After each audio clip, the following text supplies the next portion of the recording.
off camera, you can't see it, so she's sitting over here in the chair. We have lovely TM Melissa Hammonds. What's up? So, see, she just said what's up. I don't know if the microphone's going to pick her up, but she's saying hello. So, what we have here is what some might call a brain trust. Is that what you would call this? Collective. A collective, a brain collective. So, I used to run the team all by myself. Melissa jumped in to help run the team. Now Nick has jumped in to try and help run the team. And everybody says that we run the team differently than all other teams that are out there. Is that a true statement? I would say that that's a pretty fair statement. Melissa, what do you think? Yeah, we're different. We're different. Nick? I think we're absolutely different. We're different. Biggest thing being we don't chase the points nearly as much as maybe we should or could. But yeah, I think that'd be probably the biggest difference. Why should we chase points? Could we chase points? Yeah, I don't know that we should. We definitely could. We have the firepower too, I think. But it's kind of one of those things that's not really out of your control. You can turn in a sheet with 5 riders and that makes you the best, or sometimes that will make you third best. But in my opinion, it's not so much ranked on points versus the quality and kind of the culture of your team. So to me, and Melissa and I have discussed this time and time again, the culture of our team is that we happen to have great riders, we have great kids, we have great families that just happen to go fast, okay? That's been our structure. That's the Supercross structure, the Supercross way. I want the kids to have fun. I want the kids to enjoy themselves. I want them to be able to go out and ride and represent and do what they do. They put enough stress on themselves to try and have some team manager, as I put that in quotes. I know everybody loves my air quotes. I love getting yelled at for my air quotes. To stress on them to go, you got third, dude. We needed you to get first today. How come you didn't get first? You cost us our team sheet. Do you know how much it cost us to be here this weekend? And you ruined it. Do you think that's fair to put on to a 12-year-old? No, and I mean, when it becomes that making a main and going top 3, I mean, let's say you get third at the Grands. Great accomplishment. Huge accomplishment. Yeah, if you're stoked and you see your parents and you're high-fiving and that got you nag 2 overall or whatever, for somebody to then come behind and say, you failed because we needed that win, and now it's like invalidated what you've done, is it becomes this thing where, again, you've done the best you could, you've had a great time, you've capped a great season or whatever, and then for someone to tell you like, oh, you failed or you cost the team or whatever, it's like it definitely sucks the fun out of it, which if our team built around fun, that's clearly what we're trying to avoid, is sucking the fun out of it. So right. So that's what we've always structured, and Melissa knows that that's exactly what we've always tried to do. I mean, what was it, 2 years ago when everybody wanted to go beat up KJ at Grands because KJ was bar humping every lap? I mean, he was having fun, right? He was getting ready to turn vet pro. You know, when we pick up riders that, again, they're great riders. They've got great families, and they just happen to go fast. And to me, I think that actually helps cultivate riders that actually even get faster and get better and do more and stick around in the sport and enjoy the sport for a much longer time. Because here's the one thing that, as we're talking about this brain trust or brain collective or whatever you want to talk about with this. So you and I, Nick, we've been friends for 22 years? give or take, yeah. Give or take? Quit 22 counting. years? I know, I'm sorry. It's a long time. Melissa and I have been to that many? 11 years. Yeah. We've known each other for 11 years, probably. So we've known each other for 11 years. Yeah, give or take, because we started 11 years ago, and then Yeah. very shortly after we had issues at the track, and I came to meet you, Yeah. and that's how we met. Yeah. So 11 years, 22 years, Yeah. and I can guarantee you most people in this sport last 2 years, 3 years, and they're out. And they get burnt out. They just too much pressure, too much pressure. I'm out of here. I don't want to do this anymore. It's not fun. I can tell you, I remember the first time Melissa walked through the door, sat down at my desk, and she did. She had a problem with a family at our track, which Melissa now thankfully runs for me. Thankfully. Suckered her in, right? But at the time, she didn't run our track, but she had a problem at our track. And it was something going on with Bella. And I had gotten to meet Bella when she was 7. And such a sweet little girl. And she was a sweet girl. Yeah, she's Little tiny Bella. Her little mini monster. I always give her that little mini monster. But I remember us talking. And again, great family. You know, Melissa's husband, Heath, amazing dude, right? Love him. He's one of my best friends. And Bella is just an amazing girl.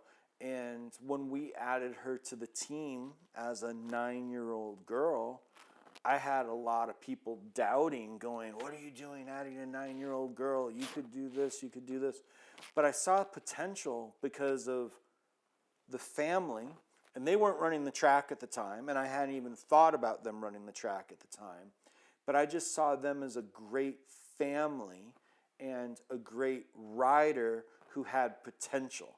I think at that point, I did owe Bella a talking dog. It has come to fruition. Which has come to fruition. Bella does have a talking dog now, which thank you, Off God. the hook, yeah. Thank you, God. Weird story on this one. You'll have to tell it with Bella sometime. Yeah. Get her to come and talk to you. Well, I've been trying to get Bella to come in here. She's been too busy with school. And she's killing it. Yeah. She's got her EMT or nursing.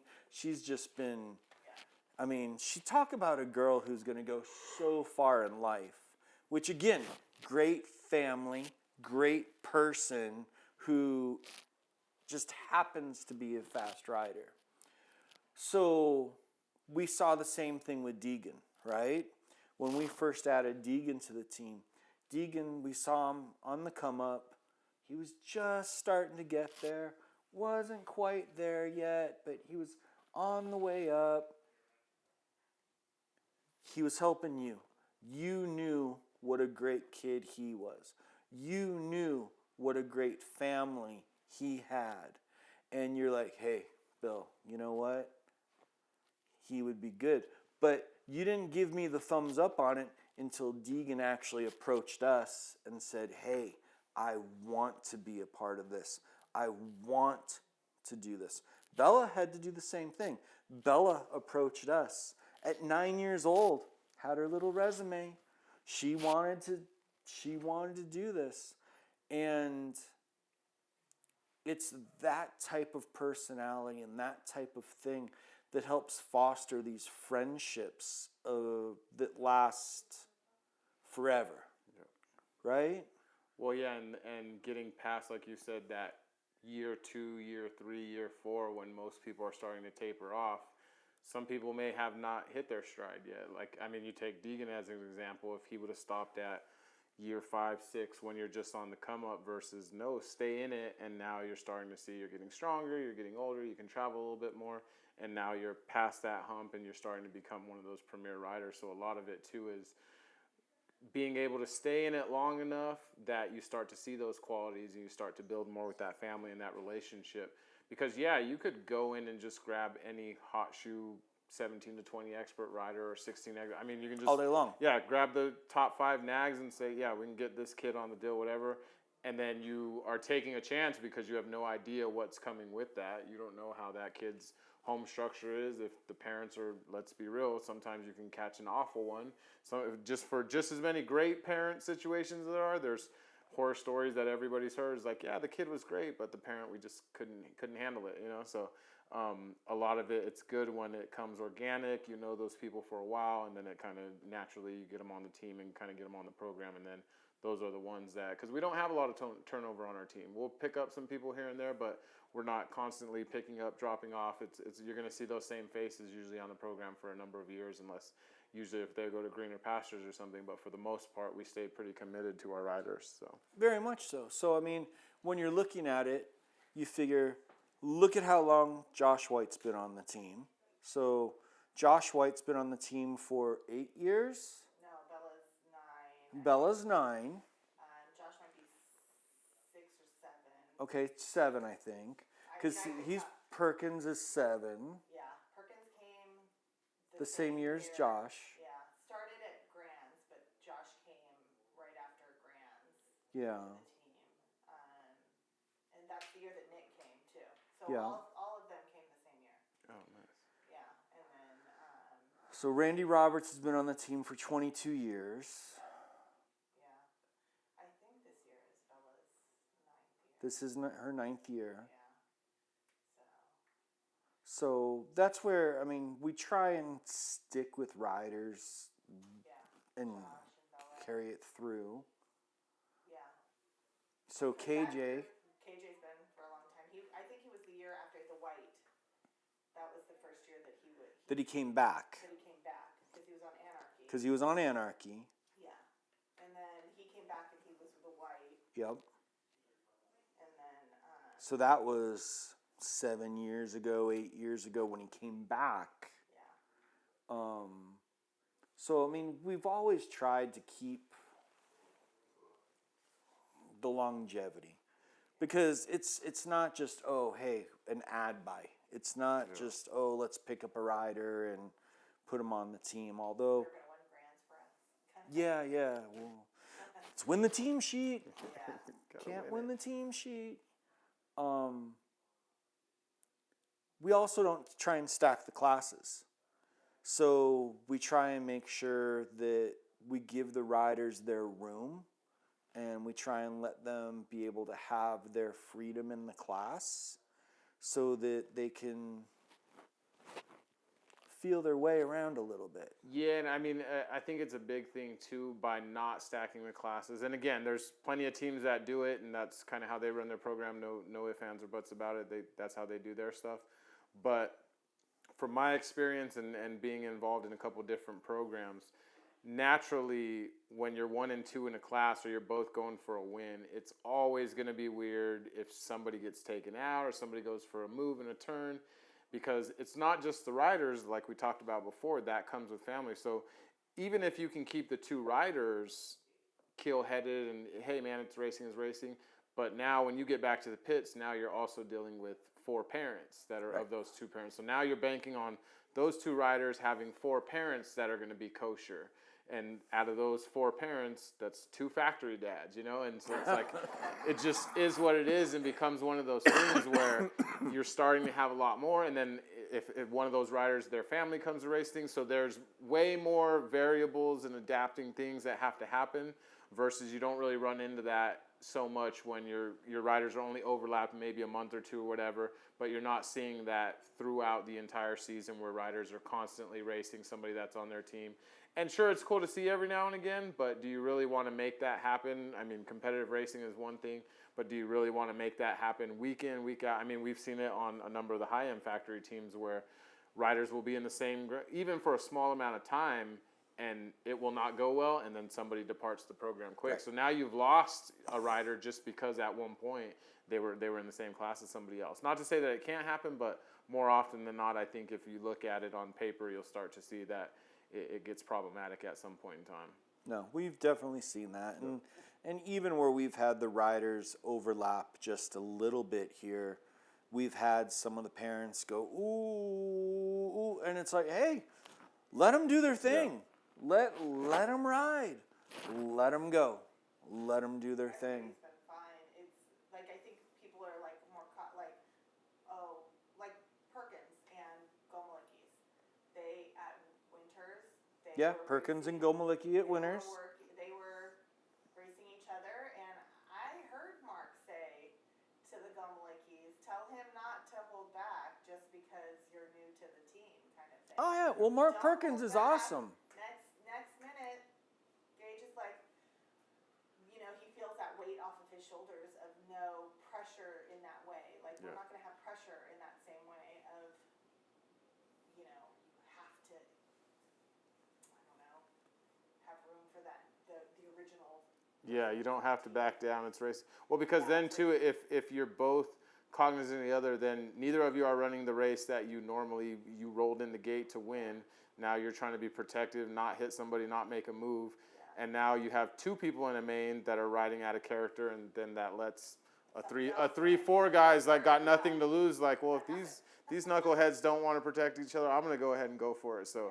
Yeah, it'll end up biting you one way or the other. So it's like you might as well just have those conversations. Listen, you're not in the class all year together. Go out. The goal is to get those wins before Grands and race it out. But ultimately, run your race, and things usually get pretty chill at the pits. I mean, we've been fortunate enough that we don't have many of those issues or any that I can think of. But for the most part, it's just and again, it comes back to knowing the riders, knowing the families, because if you gamble and you pick up a family that you're not so aware of, it kind of, things can boil over for sure. Well, that's part of where people always ask us, hey, how come you don't pick up riders middle of the year? How come you don't just pick up riders right away? And that's part of where we always try and get to know the family for a little bit first. There's other great riders that would be wonderful on our team, but, you know, unfortunately fortunately we already got a great rider in that spot, and, you know, Right. there's room on all kinds of teams. Yeah. Well, and that's. I don't know, cut that part out. Yeah. Well, no, because I mean it's a good takeaway point, because we're not saying we have the best 16X or we have the best 1720X. We're saying we have the best one that to us has a Supercross style, a Supercross flow, and above all fits riding ours. Yeah, Fits our program. Yeah, we could go get a Drew Polk or whoever, whatever fierce person you want to say or whatever, but if it doesn't vibe with the pit and it doesn't work, and no shade at Drew, I've known that kid forever, good kid, but if it just doesn't fit in our program, then what have we really done? I mean, again, we could go out in the warehouse and ship out a bunch of bikes to all the fast kids, but if it doesn't translate into sales or people that we enjoy being with, then it was kind of all for nothing. So it's like, it's not hard to give away a free bike and give away a jersey and give away gear, and I'm like, but there's teams that are going to do that versus we're going to get a little bit more involved. We're going to bring them in the program. We're going to market them and do some building on the back end to kind of build them as their own person, and at the same time alongside as part of the Supercross team. Okay, so you touched on something really important there that I think a lot of people don't understand. And as Bella comes in with her pizza right now, that's okay. You can have your pizza, Bella. It's something to where we get calls all the time where people tell me that I have to do a team, that it's part of the rules that I have to do a team, and that because I have a business, I have to do a team, or because we're a BMX company, we have to do a team. What they don't understand is that we don't have to do a team. No. We do a team because we choose to do a team, and we choose to do a team because we want to help develop these riders into great kids that are able to move on in life and these kids are doing things where they're helping promote the brand, helping promote themselves, and helping create the sales and move things forward. So we could run a few more ads in the magazine. We could run a few more different little things, do a few different little promotions to try and help sell the product. We could hire a couple extra salespeople to go out and call on the shops instead of spending thousands of dollars sending product, entry fees, pit space money, uniform money, putting the time and money and investment. I mean, having to invest into people who help manage the riders, help manage getting the product in, help managing shipping the product out. A lot of the riders think that it's an obligation that we have to do this, and they don't understand that we have to work together as a team, that it's a part of our program that we choose to do, and that we want to make sure that we're working with people that we want to work with. And that's where it's so nice when we have someone like a Bella or a Deegan or yourself, or, I mean, let's use a couple other examples rather than people who are sitting right here in front of me, but Little Rider Murky. Just for instance, the kid's amazing. He loves to go anywhere we go. He shows up at Dirty Fest. He's loving riding the bike. He's just having fun riding the bike, but he loves trying to promote, and he loves trying to promote himself and Supercross. Vanetta, she loves trying to promote Supercross. She loves trying to make sure that she tells everybody how proud she is that she gets to be a part of the brand, okay? That's something that not a lot of riders do for their companies.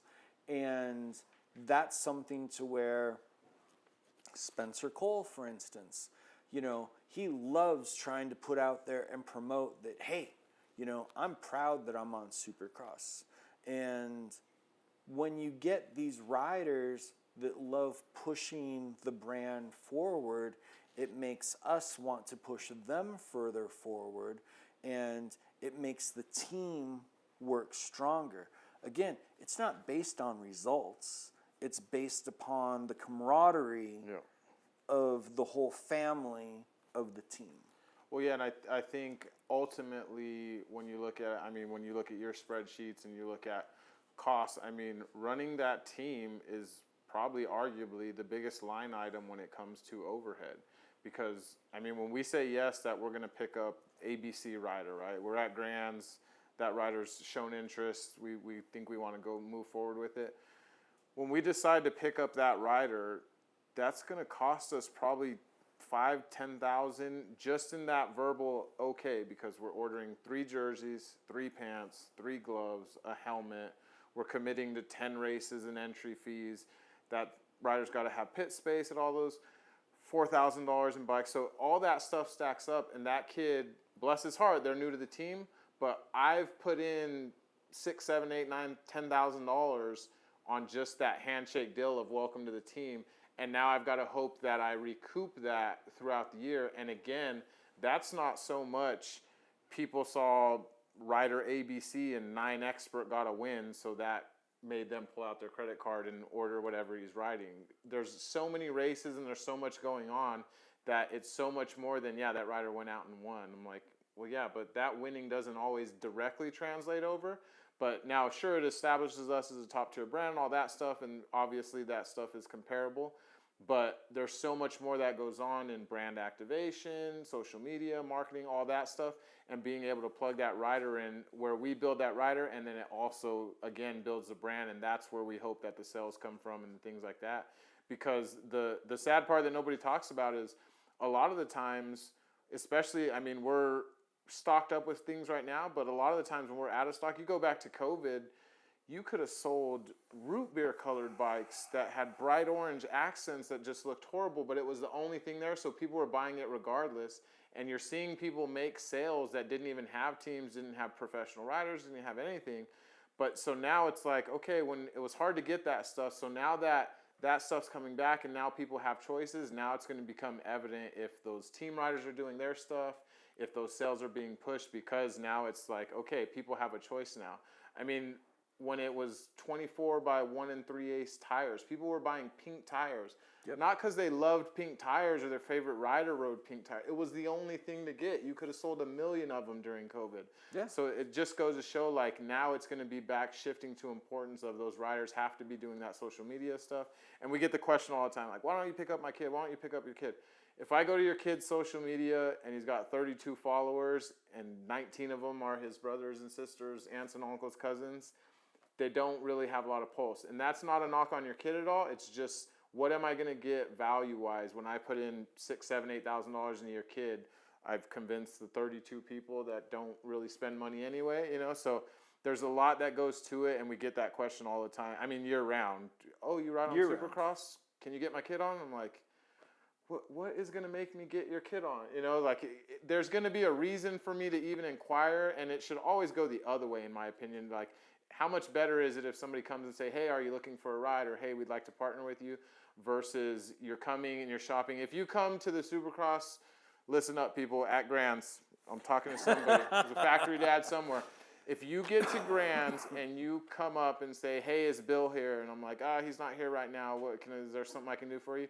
If you pull out an envelope this thick with your resumes and say, oh, I just wanted to drop this resume off to you. And I'm like, okay, cool, thanks so much. Oh, yeah, I ride in such and such. If you have 55 other resumes, that lets me know you have no interest in our brand whatsoever. You're just shotgunning and looking to get something for free or land a deal anywhere. You've not done your homework on the brand. You don't really know what we're about. So I appreciate it, and I'm going to take it, and I'm going to smile, and I'm going to be kind. But I can guarantee you I'm never even going to pass that along to Bill, regardless what rider you are, because there's just, you've got to put in some effort before to even get there. And in BMX, I know that there's so much, you can get a hold of any company owner, everybody's emails are out there, but do a little bit of diligence, do a little bit of filtering on your own, make sure that's even something you want to get into, because again, if you're going to commit to somebody for a year, then you want to make sure you're having good, and on the same end, we want to know that we're going to get a good deal out of that year as well. And for us, we're trying to go multi-year, right? We don't want to just sign somebody for 1 year. So it's like, if you only listen to one thing I say, do some research on the brands that you're interested in, and be genuine and authentic. Because again, somebody will do it. Somebody will come with 50 resumes and just, and I'm like, and so Bella, don't have a stack of resumes at Grants. Just. I think another thing to like point out sort of is Deegan joined the team, but he rode Supercross before. Yeah. Bella joined the team. She rode Supercross before. We bought Supercross before we ever joined the team. Josh White was like that. Yeah. The Gomalickis were like that. There's other people that I can, you know. Yeah. Oh no, that's a great they point. Were fans. They liked the product, and that's why they pursued a factory ride. Well, and that's the thing too, is like, if you aren't even convinced as a supporter and fan of the brand before you're on the team, if you wouldn't even pay retail, what makes you, now that you're getting it for free, you're going to be able to convince somebody to pay retail? It's like, it just doesn't work. So, and I mean, that's kind of the cancerous throughout BMX and across the board. Yeah, nobody wants to ever pay retail. But again, that leads into why we can't pay the pros more, why there's not a lot of other stuff going on, because as those profit margins shrink, those expenses have got to be coming out of somewhere. So it hurts everybody in the long run, but that's a whole nother tangent. So. Yeah, that does take it down a whole other thing. But what Melissa said is 100% true, that a lot of the riders that we've had have been on Supercrosses, on other teams, that have made it easier for us to kind of keep an eye on, to where it's like, oh, okay, well, they're already a fan of the brand. They're already doing well on a Supercross. And that's part of where I'm going to have to get Bella on here later, and we'll talk about her talking dog that I promised her 9 years ago that she finally got. Took me 9 years, but she finally got it. But it's one of those things where you can't just go, oh yeah, Supercross is my favorite brand, but I'm on an XYZ. Well, that's cool. Well, why are you on an XYZ then? Well, I bought the XYZ, but Supercross is my favorite. Well, okay, cool. The thing is, they gave me the XYZ. Yeah. They gave me this thing, so now I have. I didn't want to bury other brands by saying that, Well, but you don't have to say what brands do it. Right, I know.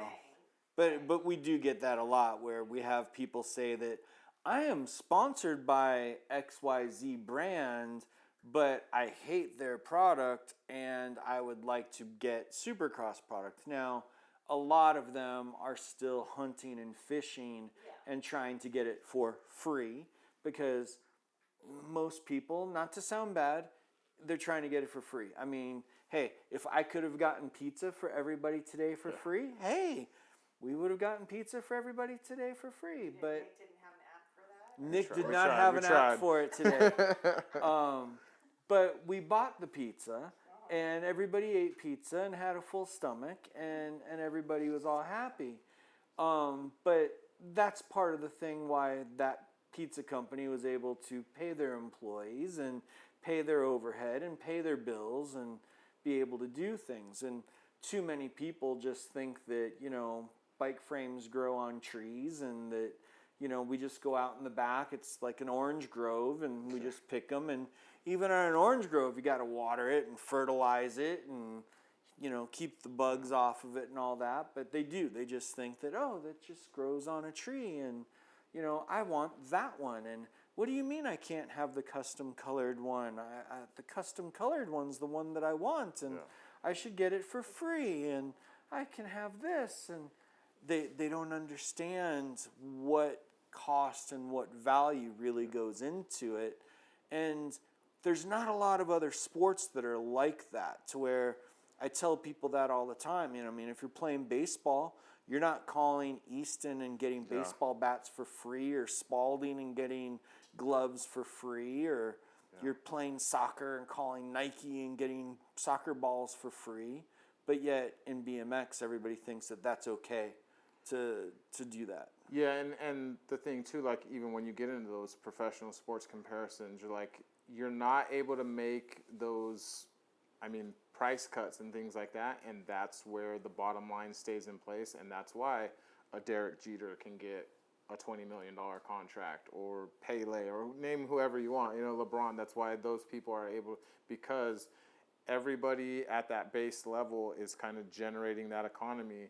But in BMX, it's kind of backwards, where we think we have this false interpretation that the companies are making the billions and everybody else is just the peanuts. And I'm like, newsflash, the companies are not making the billions. Like, I wish there was like an industry roundtable that would happen and just peel back the curtain and be like, okay, so who did $1 million that they just full on, not gross profit, like who took home $1 million?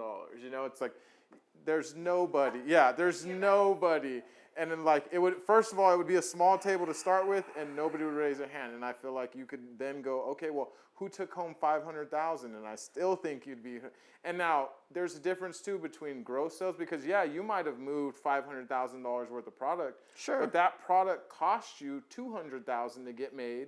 It cost you $100,000 to get here. That team that you had promoting it was another $60,000, and you start to get all that added up, and you're like, yeah, you made a meager margin. And again, for most people, that's fine. It's a normal job at the end of the day. Now, it might be cooler, and I know it looks fancy because, you can hold a new carbon frame any day of the week or whatever, but at the end of the day, that carbon frame is an asset that needs to be sold, that keeps the lights on, that keeps the video camera going, that keeps the videographer going, that keeps the pizza coming in. Like, it all plays a part.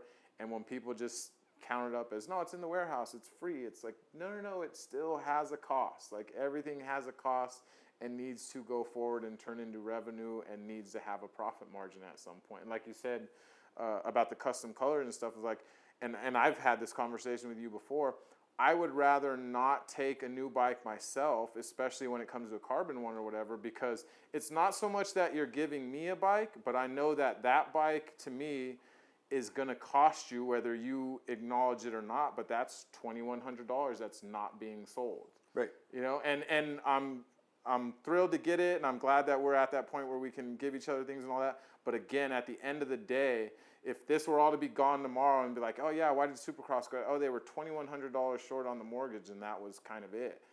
You would feel kind of crummy, like, damn, I got $4,000 in parts last year, and I didn't really need it. And that one bike that he gave me is still sitting in the box. I never built it, you know. And it's like you never know, like, what part. And again, I think people have this inflated mindset that there's so much economy and they're just making millions. And I'm like, it's very slim pickings as the business owners, and I wish people would be a little bit more realistic about that. And at the same time, I think some of the pro contracts, when people are muttering that they're getting X amount, I'm like, I think there needs to be a bit more honesty in that as well, because I think it sets these false thought processes that everybody's getting paid and salaries and stuff. And I'm like, at the end of the day, that's not happening for a lot of pro riders. And rather than to address it and figure out what is going on, everybody kind of just white lies it. It's like, yeah, I'm paid. Of course I'm paid. Like, people feel embarrassed to say that they're not getting a salary from a company because nobody wants to be honest, because no offense to Connor or Donnie, but the people that did get a salary, they want to be compared to them. Like, oh no, he got a salary, I got a salary too. And then it kind of goes down the line. Then there's blatant people that are never making major, like, there's no way you're getting a salary. But everybody wants to keep that facade going, and then it becomes like, oh, all pros get salary. And I'm like, no, not all pros are getting salaries. So it's just, a lot of it is like optics, smoke and mirrors. And again, it's even a deeper tangent, but I wish there would be a little bit more honesty in like what people are making. That way people can kind of know the numbers that are out there, because if there is a time to sound the alarm, maybe that's the time to sound the alarm. You know, like you don't want to be ignorant, like, yeah, everybody's making money, it's great. And then, I mean, that to me was the story of the NBL. Everybody thought it was just so financially sound, and then one day I was like, it was gone. You know, it was like, oh wait, what had happened? It was like, well, remember we were all fronting, it was good, and it was all you can race, and we're investing in GSX and all, and it's just like, yeah, by the time people found out the honest truth, it was like, yeah, lawyers were there, like, yeah, we're done. So, well, not to sound bad, look what happened with Redline. yeah. And I mean, not to try and put anything out about any other brands, and I mean, Redline is still a company now, although it's not the company that it was. But Redline had a truck and a trailer, and they had a team, and they were doing this whole big thing and all this fun stuff, and all of a sudden one day, poof, they were gone. Yeah. Well, they were millions of dollars in debt. And the debt just keeps building and building and building and building and building until all of a sudden they go bankrupt. Yeah. Look what happened to GT back in the early 2000s. Now GT's back, new owners, which, you know, they've gone through 3 or 4 owners since that bankruptcy. Yeah. But, you know, here they are, you know, oh, we're this huge company, we're making all this money. Bankrupt, gone.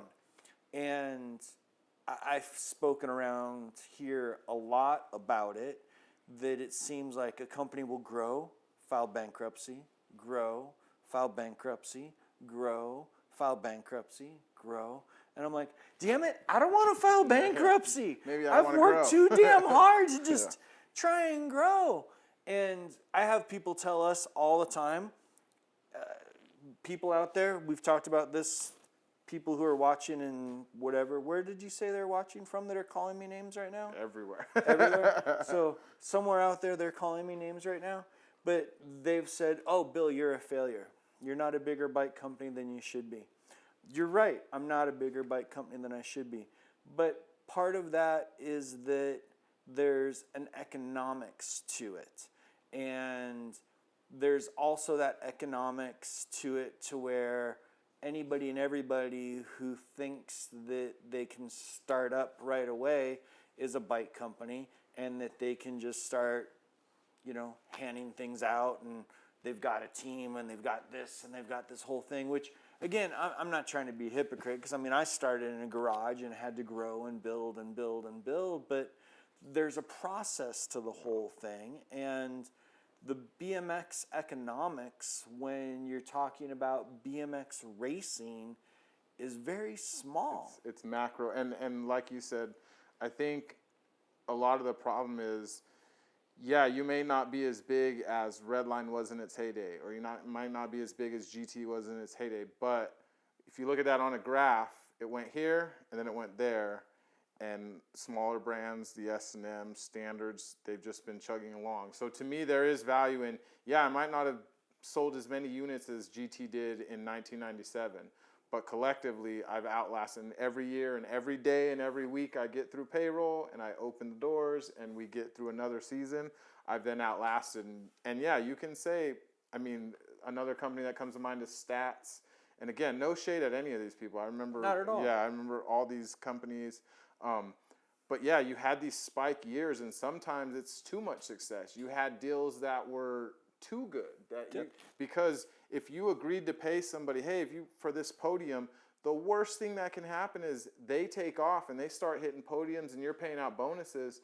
Then you realize, well, hey, I'm not moving anything out of the warehouse, but I'm still having to pay these bonuses out. And we've all heard it over the years, all the different teams. And so it's almost like that success can actually hurt you more because you have these contracts and these agreements, or even purchasing when you're doing stuff from overseas. As you get more and more in debt into those manufacturers who are creating the product for you, at some point, if they see a value in it and you owe X amount, they're going to say, you know what, you owe us $6 million, and yeah, that's our brand now. And they're going to try then to figure out how they can kind of leverage the brand, and they can devalue the brand. They don't have any passion in it, but they're just trying to make their money back. So how can we kind of settle that debt? And essentially, people are losing brands to investors or actual manufacturers that are doing this stuff overseas. I know it happened stateside here. I'll leave that name out, but it definitely happens where you chase the dream so much and you get in so much debt. And some of that is pride and ego. People don't want to walk away, but at some point, you've got to peel off that scab. And again, being honest about numbers, debt, all that stuff, I think would go a far way. Because yeah, you can't just keep up with the Joneses, giving out stuff, and yeah, it's problematic, and it leads to a lot of issues that I think it's hard to fix those issues, and because you can never fix those, you can never get into pro pay and really trying to go after salary and things like that because you're just trying to stay afloat, and sometimes doing a horrible job staying afloat too. So it gets tricky, but it's kind of crazy. So I don't know where we went on topic on this one, but it kind of went round and round today. Kind of like a BMX track, but a BMX track that finishes where it starts. Yep. Start another lap. As long as you take another lap. Yeah. So we talked about team stuff a little bit. We talked about pro stuff a little bit. We talked about companies a little bit. Kind of talked about the state of the industry a little bit and state of teams a little bit. But I think we've kind of cut our time. I've seen the man with the clock showing the time over there in the corner. So I think today's episode, it's almost midnight now. What is it now? 12:30 now? Jesus. You got to get to work at 7 in the morning tomorrow? Yeah, we got a 6-hour drive. But I will say, 6-hour drive? As always, put it in the comments. If you've got an industry question, because I'll check this for sure.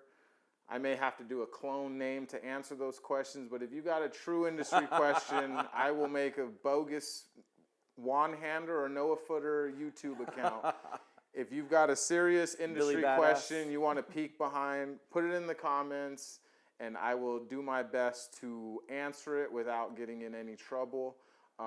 Because, yeah, I think at some point people should be a little bit more honest. And I've seen it. I've seen a lot of people, pros that are young, that are retiring, that are going on to actual jobs now. I see that the shift is occurring where people are starting to be a little bit more vocal about what they were truly getting paid and things like that, and being a little bit more transparent about deals. And I think that is a good thing because it's going to get the expectations for, again, the parents or whomever, that there's no 13 expert out there that's got a $30,000 deal. I know, but believe it or not, I know that people say it, but it's not happening. And just put it in the comments, and we'll try to see if we can get some good commentary going. And yeah. Now, what should they do now, though? Like, subscribe, comment, share. Hold on. I was going to say, get out to the track and go Yeah, ride. get out to your local track because that's where the economics start. Without out. the local tracks, nobody has anywhere to ride and nothing even. Get out to the track and go ride. Go paddle.